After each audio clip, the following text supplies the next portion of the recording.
local newspaper industry is on life support, and that's precisely why shows like The Paper resonate so deeply with audiences today. There's something hauntingly familiar about watching a fictionalized version of an industry you once called home slowly fade into irrelevance. For those who have walked the halls of newsrooms, fingers stained with ink and coffee mugs perpetually half empty, this mockumentary strikes both a humorous and melancholic chord. In the pilot episode of The Paper, the managing editor of the Toledo Truth Teller drops a bombshell without hesitation. The print version really only exists for people to frame when they're mentioned. Cue the close-up shot of an entire page filled with names, a nod to the often overlooked but cherished role newspapers play in communities. It made me chuckle at first until I realized how true it was. Back when I worked as a sports writer at the Eagle Tribune in Massachusetts, my editor would joke that most of our stories ended up clipped and displayed proudly on family refrigerators. He wasn't wrong. We weren't just reporting scores, we were preserving moments. Fast forward 20 years, and the romance of working for a newspaper has all but evaporated. Walking into the windowless newsroom of the Eagle Tribune for the first time felt monumental. Seeing photos of reporters celebrating Pulitzer Prizes gave me a sense of pride that $27,000 a year couldn't diminish, at least not entirely. But now, watching the industry reduced to fodder for workplace comedies stings. And let's be honest, it's been chosen for satire because its decline is undeniable. According to recent findings by Northwestern University's State of Local News Project, over a third of America's newspapers have disappeared since 2005. Only 20% of the remaining papers are dailies. Someday, I'll explain to my nieces and nephew what newspapers even were. It feels surreal to think about. The premise of The Paper revolves around Ned, an idealistic editor-in-chief played by Domhnall Gleeson, trying to breathe life back into a struggling Midwest paper. It's a noble, yet fantastical concept. In reality, no one is riding in to save local journalism. Yet there's truth embedded within the comedy. Even amidst decay, the work retains value. What sets The Paper apart from shows like The Office is that making a newspaper, despite its challenges, is inherently meaningful. As corny as it sounds, putting out a daily edition remains a small miracle. For 4 years during my 20s, I lived and breathed newspaper deadlines. While friends enjoyed Friday night football games from the comfort of bars, I was courtside or in the bleachers, scribbling notes under floodlights.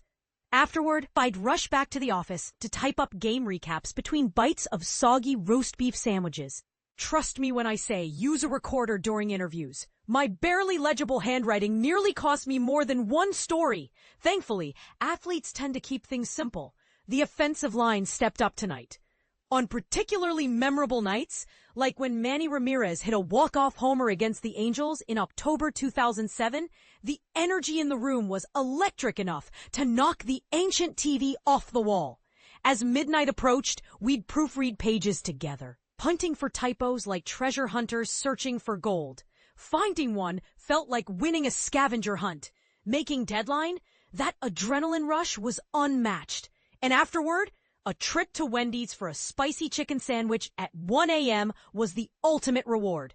Hollywood rarely showcases the grind of hyperlocal journalism. Movies like All the President's Men, Spotlight, and The Post focus on high-stakes investigations rather than mundane routines. But isn't it fascinating how The Paper finds humor in the everyday chaos?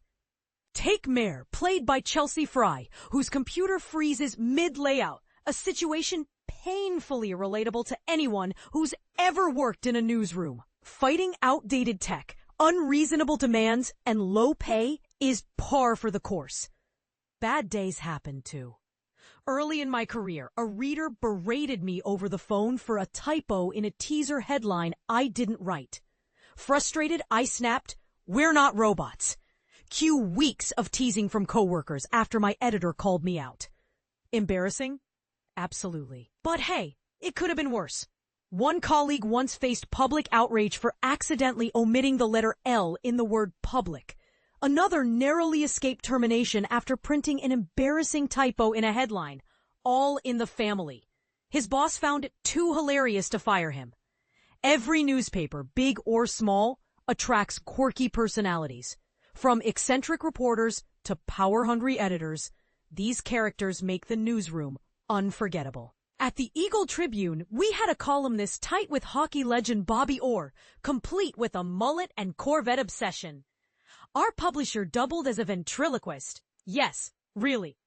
Reflecting on those days brings mixed emotions. Sure, I cringe thinking about awkward interviews where teenagers called me out for being overly serious. But covering local sports taught me humility and empathy. Writing heartfelt profiles of high school athletes brought fulfillment far beyond covering professional games. Those experiences shaped me and countless others in ways nothing else could. The paper captures the essence of an era slipping through our fingers. When Ken Davies, the smarmy strategist played by Tim Key, remarks on the sheer absurdity of a newspaper employing over 1,000 people, it hits hard. By the time I joined the Eagle Tribune in 2005, staffing levels had already begun plummeting. Layoffs followed, along with ridiculous policies like banning pizza on busy nights or demanding 10% more effort despite dwindling resources. Sound familiar? Fans of The Wire might recall a similar storyline involving beleaguered journalists asked to do more with less. Despite everything, the long hours, the low pay, the constant uncertainty, there were good days. Days when a high school runner shattered records, or a nun-turned-basketball coach inspired awe. These moments reminded us why we started in the first place. And while nostalgia tugs at my heartstrings, I know better than to romanticize the grind. Still, watching the paper leaves me wistful for a world that may soon vanish completely. So here's my question to you. Do you think local newspapers deserve a second chance?